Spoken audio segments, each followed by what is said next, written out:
America এবং ইউরোপীয় union বহু আগেই তাদের স্যাংশন দিয়ে রেখেছে। তাই তারা কারো সাথে অস্ত্র আমদানি কিংবা রপ্তানি করতে পারে না। কিন্তু তাই বলে তারা থেমে থাকে নাই।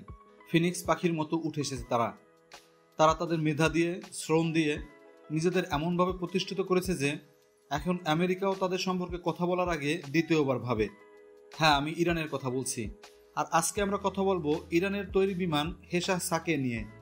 ওকে, তাহলে আর কথা না বাড়িয়ে চলুন মূল ভিডিওতে যাই। Just hit the subscribe button and let's go.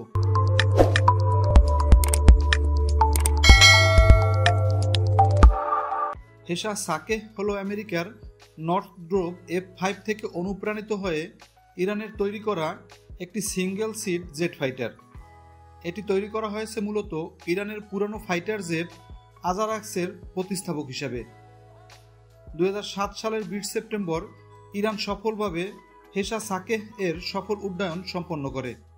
CIA এবং মোসাদের চোখ ফাঁকি দিয়ে ইরান কখন কোথায় হেশাহ সাকে এর কাজ শুরু করে সেটা কেউ জানে না। তবে 2004 সালে তারা তাদের রাষ্ট্রীয় টেলিভিশনে হেশাহ সাকে এর একটা প্রোটোটাইপ দেখায়, যা কিনা 2007 সালে আকাশে উড়ে। 2010 সালে ইরানের মিলিটারি প্যারেডে সাকে এর একটা এয়ার শো দেখানো হয়।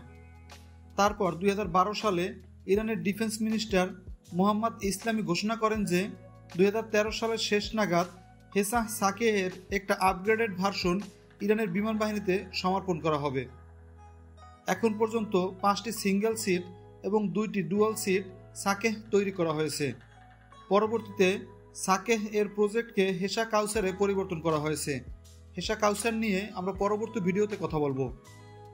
হেশাহ সাকে এর খুব কম ইনফরমেশন ইরান প্রকাশ করেছে। এতে রয়েছে 2টি ভার্টিক্যাল স্টেবিলাইজার, ফলে এটির ম্যানুভারিং ক্যাপাবিলিটি অনেক বেশি। এতে রয়েছে উচ্চ ক্ষমতা সম্পন্ন রেডার, যার মাধ্যমে 80 কিলোমিটারের ভিতর 10টি টার্গেট একসাথে শনাক্ত করতে পারে এবং 2টি টার্গেটকে একসাথে লক করতে পারে।